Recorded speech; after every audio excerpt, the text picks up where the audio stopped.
Hello student, मैं आपकी teacher प्रेरणा सक्सेना।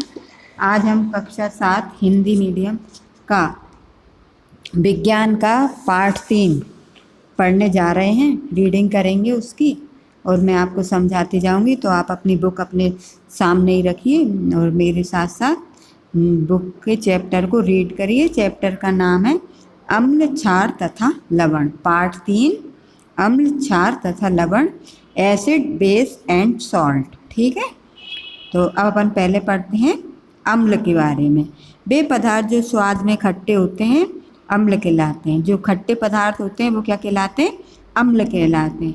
प्रायः दही, इमली, नींबू, कच्चा आम, करोदा, टमाटर, सिरका आदि पदार्थ स्वाद में खट्टे होते हैं क्योंकि इनमें अम्ल पाया जाता है।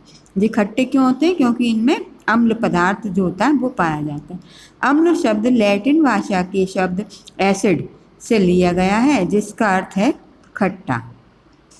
लगभग सभी वस्तुएं, सभी धातुएं एवं अधातुएं ऑक्सीजन के साथ संयोग करके अपना ऑक्साइड बनाती हैं। किस तरह? सोडियम और ऑक्सीजन परस्पर संयोग द्वारा सोडियम ऑक्साइड बनता है। ठीक है। दूसरा है ऑक्सीजन के साथ संयोग करके सल्फर डाइऑक्साइड बनाती है। मैग्नीशियम के साथ संयोग करके ऑक्सीजन मैग्नीशियम ऑक्साइड बनाती है। ठीक है, आओ करके देखें। अब इसमें करके देखेंगे कि कैसे क्या बनता है।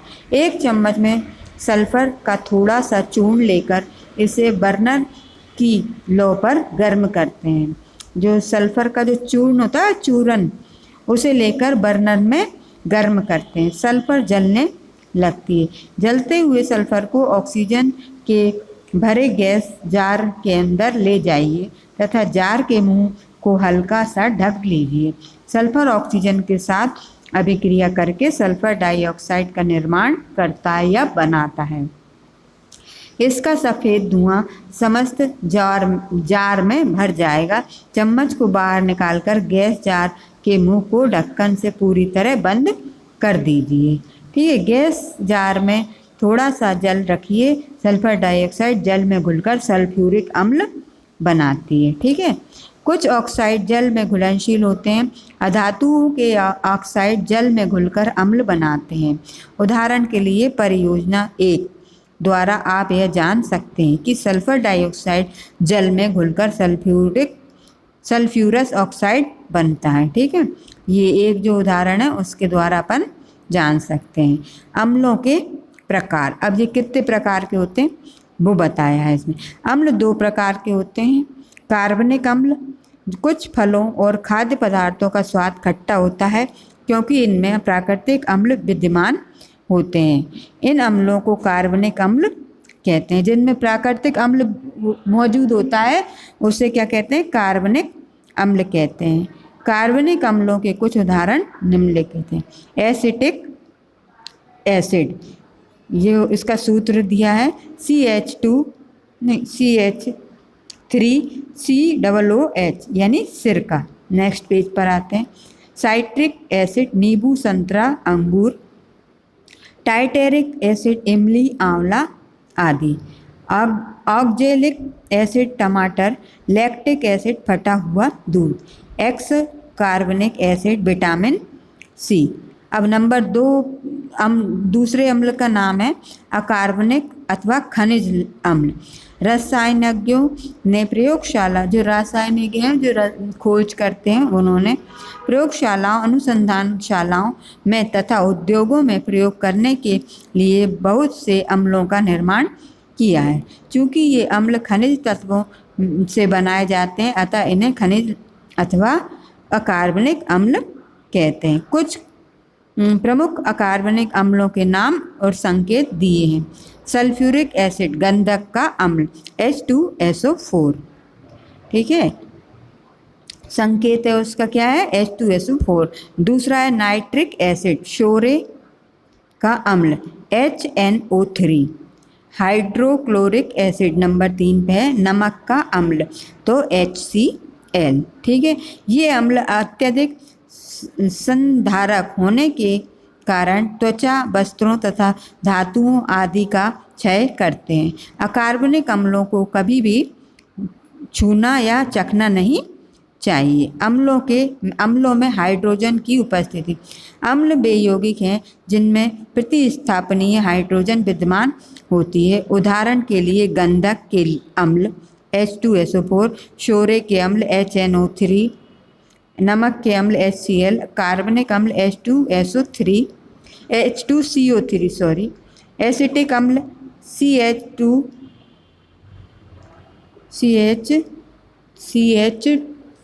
एक मिनट क्या दिया है, CH3COOH, ठीक है ना। अम्लों के गुण। सभी अम्ल स्वाद में खट्टे होते हैं।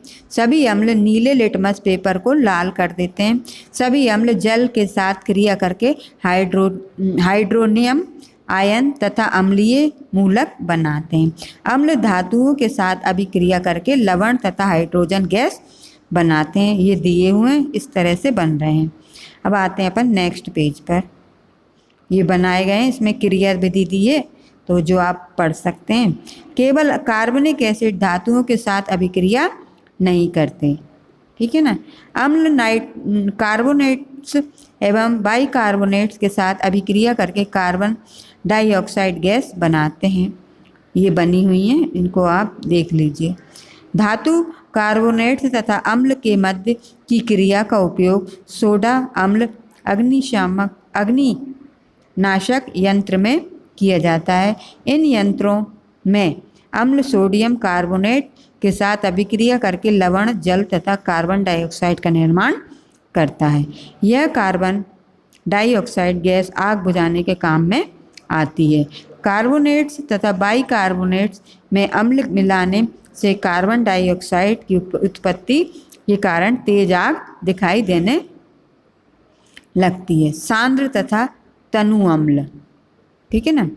अब इस पे आते हैं। कुछ अम्लों में जल की मात्रा बहुत कम होती है तथा कुछ उनका प्रभाव बहुत प्रबल होता है। अम्ल की मात्रा तो कम होती है लेकिन उसका जो प्रभाव रहता है वो प्रबल रहता है। ये अम्ल सांद्र अम्ल कहलाते हैं। सांद्र अम्ल को धीरे धीरे जल में मिलाने से इसकी तीव्रता कम हो जाती है। सांद्र अम्ल में पर्याप्त मात्रा में जल मिलाकर उसे निरंतर हिलाते रहने से यह तनु अम्ल बन जाता है। तनु अम्ल अधिक प्रबल नहीं होता। प्रयोगशाला में नमक तथा गंधक के अम्ल आदि सांद्र तथा तनु दोनों में उपलब्ध होते हैं। अब जो क्रिया विधि दी है आओ करके देखें। तो इस तरह से इसका चित्र भी दिया हुआ है और क्रिया विधि दी है। एक परख नली में थोड़ा सा कैल्शियम कार्बोनेट लेकर उसमें 2 मिली तनु HCl डालिए। आप क्या देखेंगे, आपको तेज झाग बनती हुई दिखाई देगी। यदि निकलने वाली गैस को चूने के पानी से गुजारा जाए तो वह दूधिया हो जाता है, ठीक है ना। क्या कैल्शियम कार्बोनेट में तनु जो है वो HCl डालें तो वो झाग देने लगती, झाग बनती दिखाई देती है। जो गैस चूने के पानी से गुजार देते हैं उस गैस को तो वह दूधिया मतलब दूध जैसा रंग दिखाई देता है, दूधिया हो जाती है। इससे सिद्ध होता है कि निकलने वाली गैस कार्बन डाइऑक्साइड है। CaCO3 plus 2HCl arrow CaCl2 plus H2O plus CO3। अतः अम्ल जब कार्बोनेट्स या बाइकार्बोनेट्स के साथ अभिक्रिया करते हैं तो तेज झाग के साथ कार्बन डाइऑक्साइड गैस उत्पन्न होती है, ठीक है ना। ये हो गई अपनी ये चैप्टर है इसका आज इतना हो गया। अम्ल, क्षार तथा लवण, इतना आपको समझ में आ गया ना। इस क्रिया विधि को आप समझिए, पढ़िए। इसके बाद अपन नेक्स्ट वीडियो में फिर मिलेंगे। तब तक के लिए थैंक यू।